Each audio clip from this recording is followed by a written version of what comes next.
There are moments in life when we reach a point where we feel like we have to be open with the people we care about the most. It's a turning point where vulnerability becomes a necessity, even when the outcome is uncertain. I remember the first time I ever spoke to my dad about you. It wasn't something I planned. At first I just mentioned you casually, not expecting the conversation to go as deep as it eventually did. But somehow, as time passed, I found myself telling him more about you, more about us, and the kind of relationship we were building. I never expected to open up so completely, but here we are. When I first brought you up, it was nothing more than a passing mention. You existed, but you were just a name to him. I didn't know how he'd react, and I certainly wasn't ready for his inevitable questions. My dad has a way of looking at things that sees right through any facade. He's always had that uncanny ability to read between the lines, to catch the smallest hesitation or the smallest detail. He could always tell when something was on my mind, even before I knew how to express it. So, I was careful.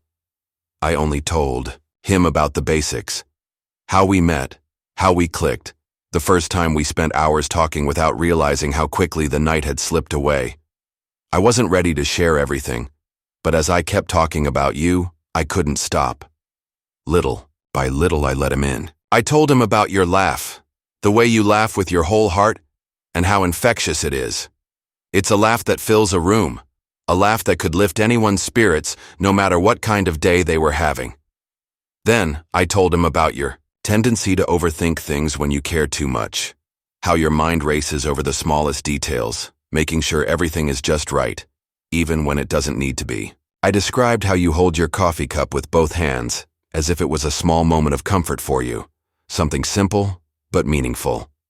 Each little detail about you, the way you show your care, the way you express yourself in ways only those who really pay attention can understand.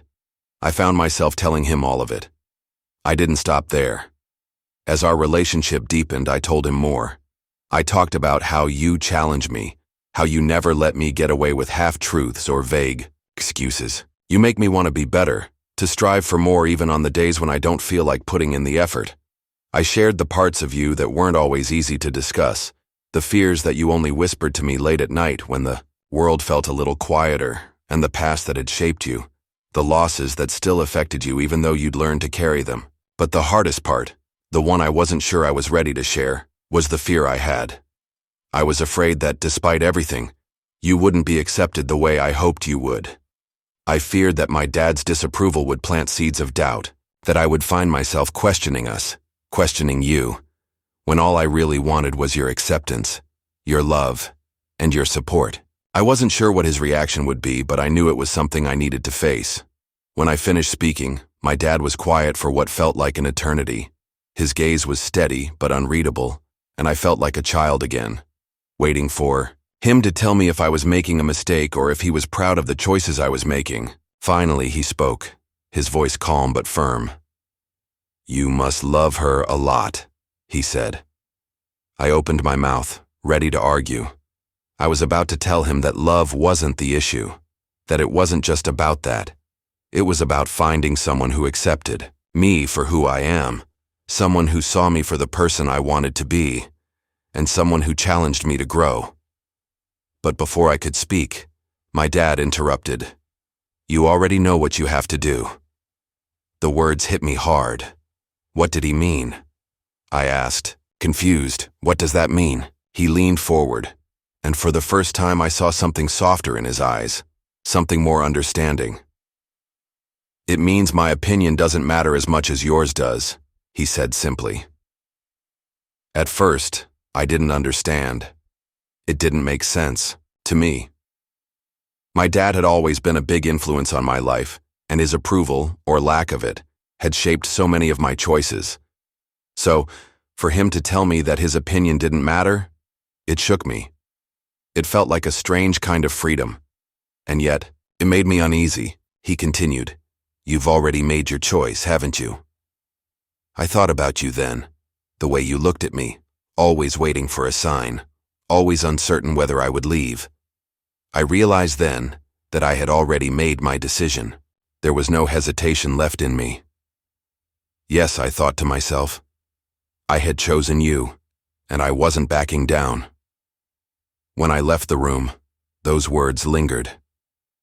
My opinion doesn't matter as much as yours does. It was a strange sense of clarity, but it left me feeling restless, as though a door had opened, but I wasn't sure what was on the other side. That night, I thought about calling you, about telling you everything that had just happened.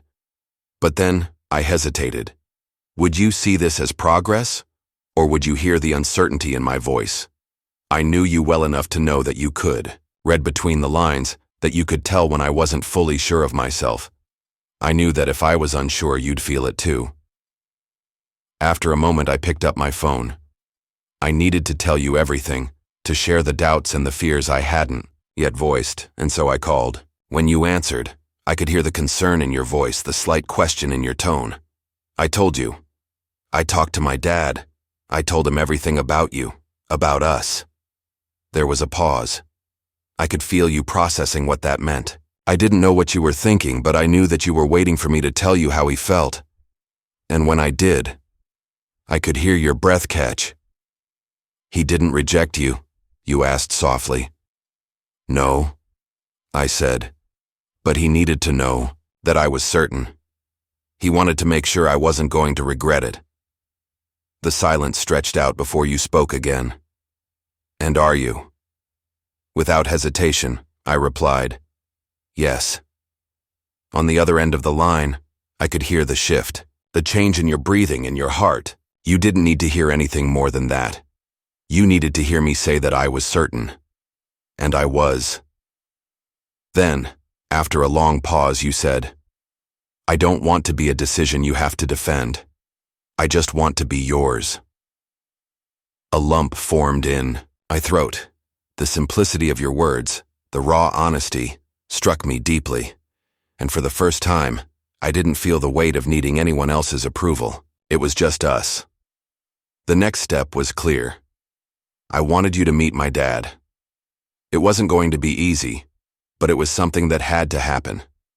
We had shared everything about each other, and now it was time for you to meet the man who had shaped so much of my life. We drove to my father's house. As we pulled into the driveway, I could feel the tension rise in my chest. This moment felt bigger than anything we had faced before. The fear of how my father would respond still lingered, and yet, I knew I had made the right decision. This was about more than just approval. It was about showing him who I had chosen and why. As we walked toward the door, you turned to me and asked, what happens if he doesn't accept me? I looked at you, my heart pounding. It doesn't matter. I've already made my choice. With that, we stepped inside, and the real test began. It wasn't easy. My father was careful, measured, deliberate. He wasn't just looking to hear what he wanted to hear. He wanted to know who you were, what you meant to me, and why I had chosen you.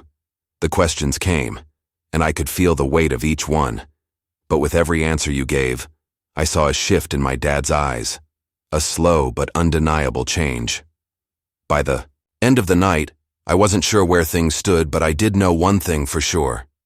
This was just the beginning of something new, something real. And no matter what came next, I had already shared everything about you with him, and I wasn't afraid of that anymore.